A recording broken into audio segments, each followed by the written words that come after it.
मेरे खानदान में किसी पर एफआईआर तक नहीं हुआ और आप लोग झूठे मुकदमे में मुझे जेल में बंद कर रहे हैं तो मेरे परिवार के किसी की शोक से मौत हो जाएगी। कि माँ बीमार थी और वो मीसा में बंद थे, उनको पेरोल नहीं मिला अपनी माँ से मिलने के लिए, तो अत्याचारी कौन है? कांग्रेसी है कि बीजेपी? मनीष कश्यप प्रकरण हुआ था और उन्हीं महागठबंधन के लोगों की सरकार थी, उन्हीं इंडिया अलायंस वालों की, यानी कांग्रेस प्लस की सरकार थी।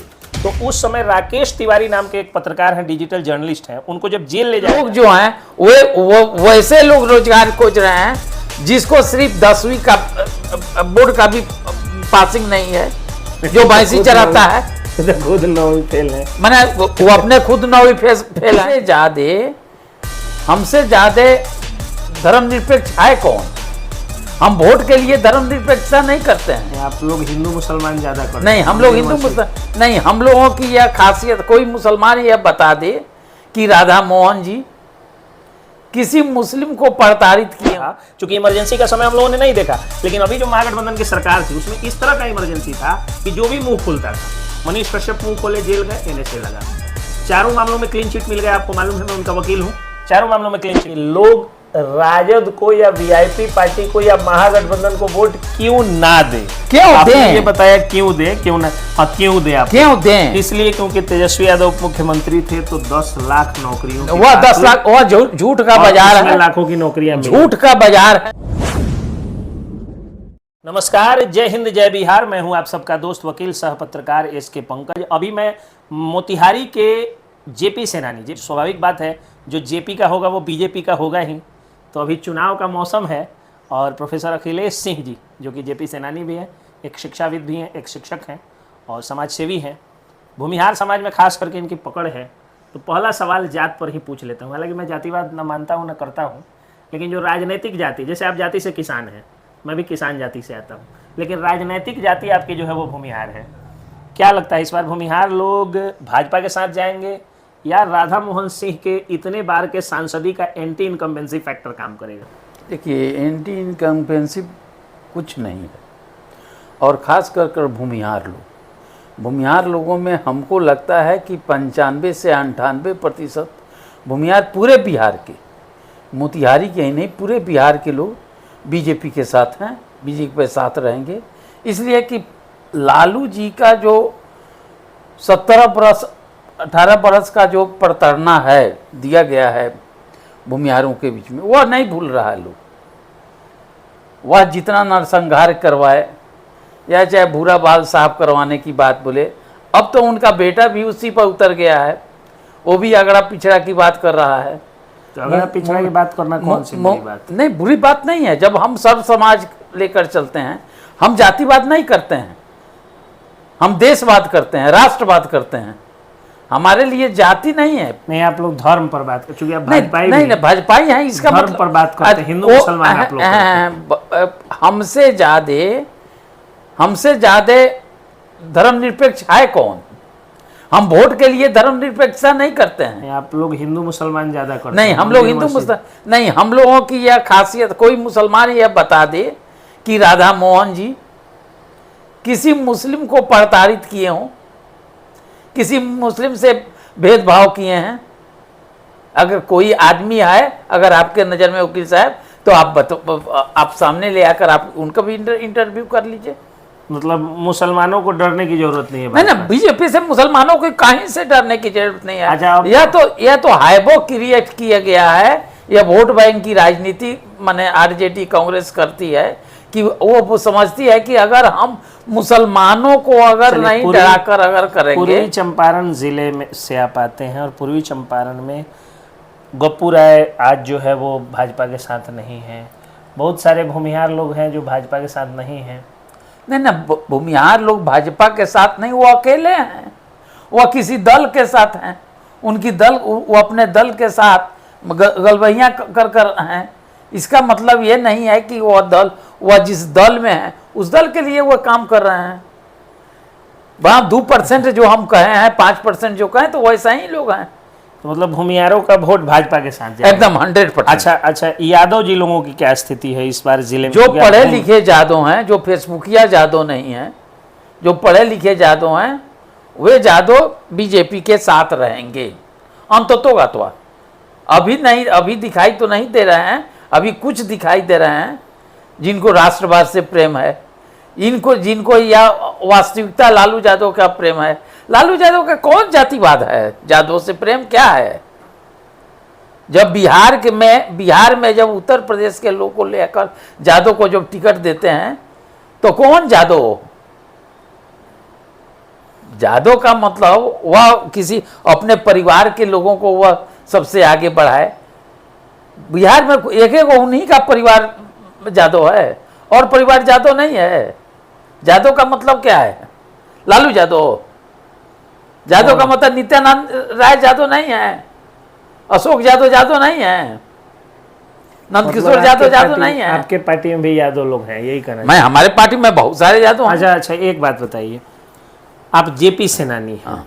क्या कारण है कि कांग्रेस से आप लोग इतना घृणा करते हैं, लालटेन छाप से इतना घृणा करते हैं, भाजपा से इतनी मोहब्बत क्यों? देखिए,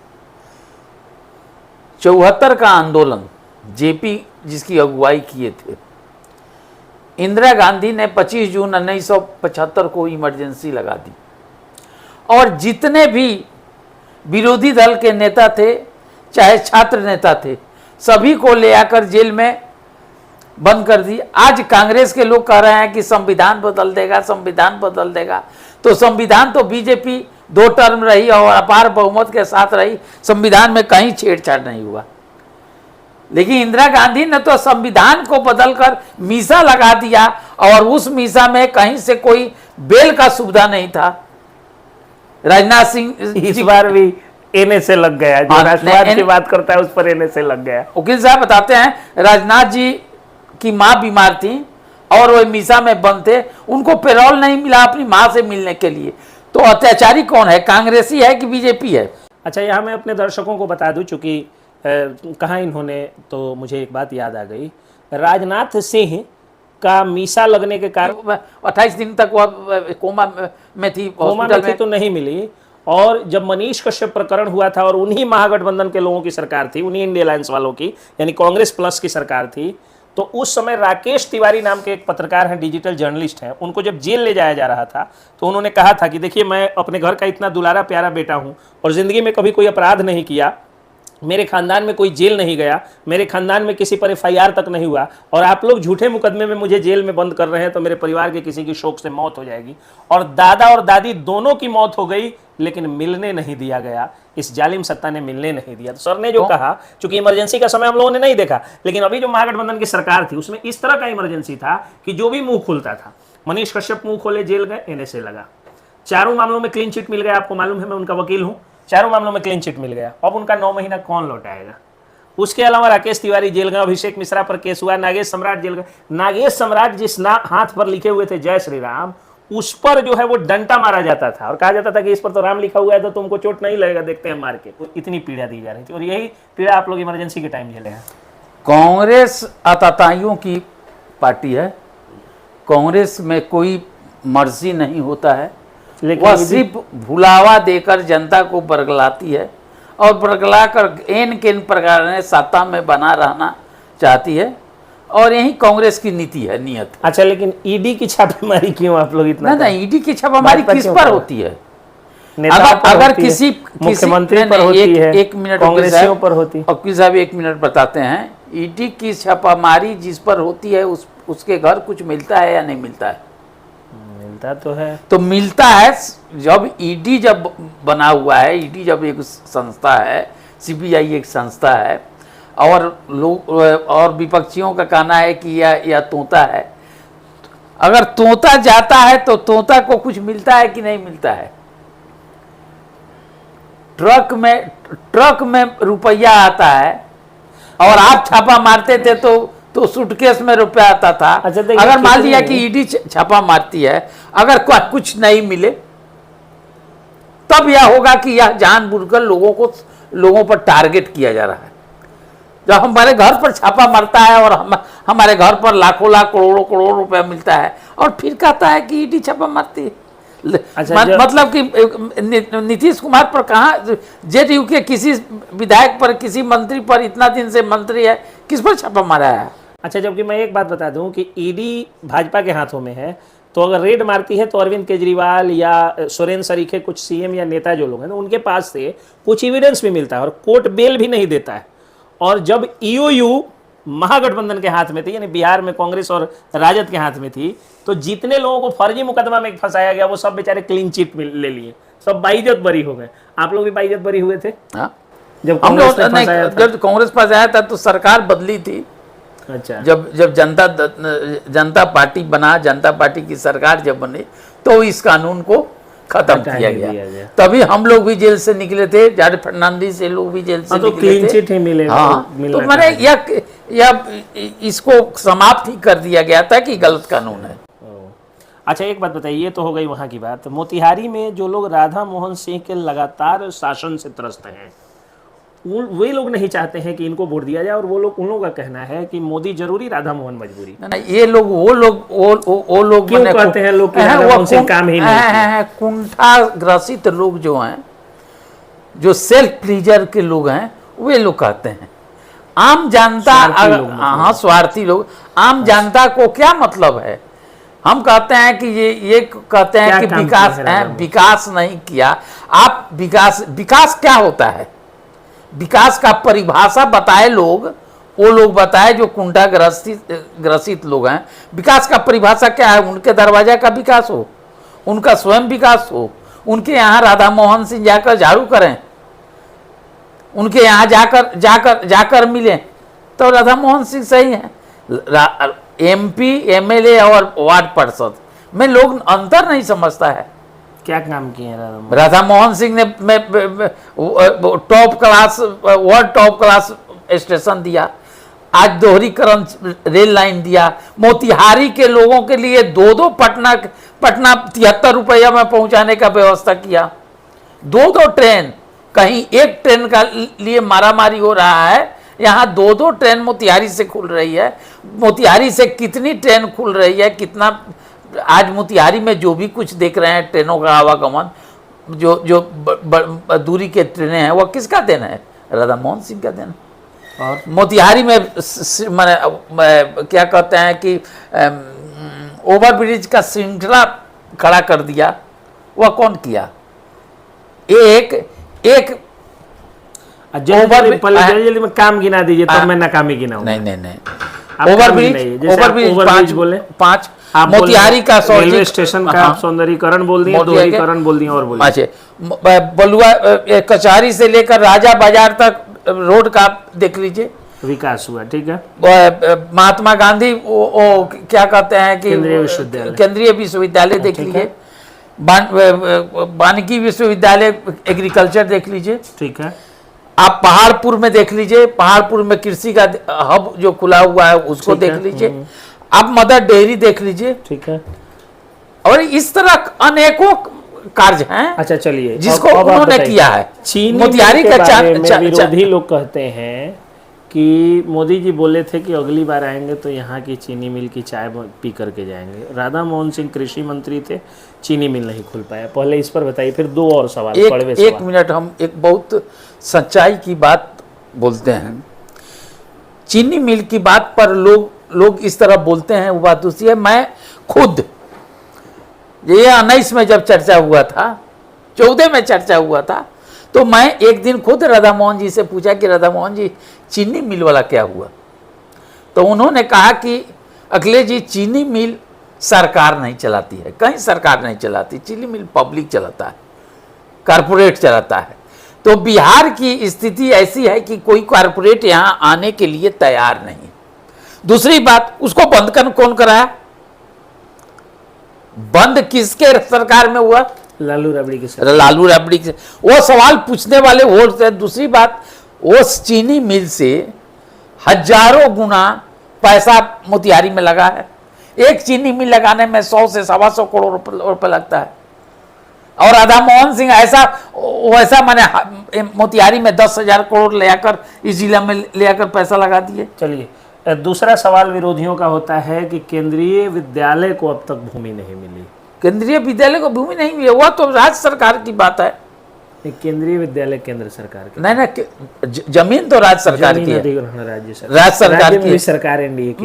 अभी एनडीए की सरकार हुई है, आती है जाती है, जब कुछ काम बढ़ता है तो कहीं ना कोई अड़चन हो जाता है, ज्यादा एनडीए की सरकार ना वो भी हो जाएगा, उसमें कोई बड़ी बात नहीं है। अच्छा, मोती झील के सौंदर्यीकरण पर मोती झील का सौंदर्यीकरण हो रहा है, अभी भी बदबू आती है ना हो रहा है। मान लीजिए देखिए, कोई भी योजना जो है सो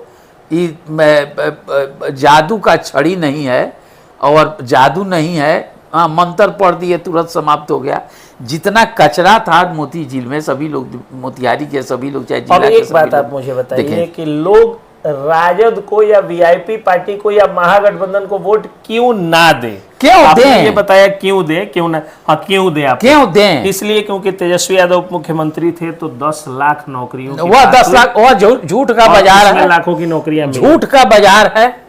वह अपने लोगों को अगर यह कर कर बगलाएंगे नहीं, उत्तेजित नहीं करेंगे, उनके लोग जो हैं वो वैसे लोग रोजगार खोज रहे हैं जिसको सिर्फ 10वीं का बोर्ड का भी पासिंग नहीं है, जो भैंसी चराता है, खुद 9वीं फेल है। मैंने वो अपने खुद 9वीं फेल है। नहीं, एक बात बताइए, जो यहाँ रोजगार की कमी कहाँ है? काम करने वाला तो मिलता नहीं है। नौकरी, सरकारी नौकरी के लिए कोई ऐसा लड़का जनगणना के लिए लोग क्यों ना वोट दें? लोग जो है वो जातीय की जनगणना तो फर्जी है, वो जो भी कराया फर्जी है। हम तो बैठे हुए हैं, हमसे तो कोई आकर नहीं पूछा, नहीं यहाँ नहीं पूछा, नहीं यहाँ पूछा, नहीं हमारे घर पर कोई जाकर पूछा कि भाई आपको आप कौन जाता है, एक ही जगह है, मुझसे भी नहीं पूछा। तो यह बात मुगालते में ये लोग नहीं रहे कि हम 14% हैं, हम 10% हैं, हम 12% हैं, हम 2% हैं, हम 1% है। चुनाव में ही देख लीजिए कि कौन कितना परसेंट है। आप सिर्फ 14% जिसको कहते हैं, वह राजद गठबंधन को टोटल मिलाकर 35% से 36% वोट नहीं आने वाला है। कितनी आएगी इस बार? 5-7 सीट आ जाएगी महागठबंधन। 40 को 40 बीजेपी जीत रही है। हमको तो जो सूचना मिली है, देवेश ठाकुर तो इस तरह भी बिना गठबंधन के भी लड़ते, अपने भी लड़ते। में कौन जीत रहा है? लवली आनंद। क्यों इतना बढ़िया? ऋतु जायसवाल देखने में ना बढ़िया है। देखने से हमको क्या लेना देना? हमारे वहाँ जो दल जो लड़ रहा है वह तो लालटेन थामे हुए हैं, जो लालटेन का तेले नहीं मिल रहा है। लालटेन का तेल, घासलेटे नहीं मिल रहा है बिहार में। लालटेन का घासलेट और तेल नहीं मिल रहा है। राधा मोहन सिंह जो हमारे मोतिहारी के सांसद हैं, उनके बहुत करीबी हैं। ना करीबी हैं या नहीं है, इससे मतलब नहीं है। जो देश का मिजाज है, जो मोतिहारी का मिजाज है, इस मिजाज के अनुसार कहते हैं। रही बात महागठबंधन के लोग, तो महागठबंधन के लोग तो वही हैं, मुरेठा बांध कर घूमते हैं। हाँ, और उनका चाल चरित्र तो वही है। अच्छे लोग जो हैं वह किसी जाति के हों, किसी समाज के हों, अच्छे लोग महागठबंधन को पसंद नहीं करते हैं। कुछ समाज सेवी, कुछ पत्रकार राधा मोहन सिंह के खिलाफ एकदम एजेंडा खोल दिए। राधा मोहन सिंह के खिलाफ एजेंडा इसलिए खोल दिए हैं कि राधा मोहन सिंह बहुत क्लीन आदमी है। राधा मोहन सिंह चमचागिरी में विश्वास नहीं करते हैं। राधा मोहन सिंह के पास इतनी चुकड़ी बात नहीं बोली जाती है। राधा मोहन सिंह विश्वविद्यालय के कुलपति नहीं, महाकुलपति हैं। अच्छा, महाकुलपति। चलिए, तो सर के अपने विचार हैं, मेरे विचार ये हैं। मैं एक पेशे से वकील हूँ, मैं किसी नेता या किसी पार्टी से जुड़ा हुआ व्यक्ति नहीं हूँ। जो जनता के सवाल है मैंने ईमानदारी से सर से पूछा और सर ने भी बड़ी बेबाकी से उसका जवाब दिया। मैं सिर्फ एक वकील हूँ और पैशन मेरा पत्रकारिता है, तो साथ में पत्रकारिता करता हूँ।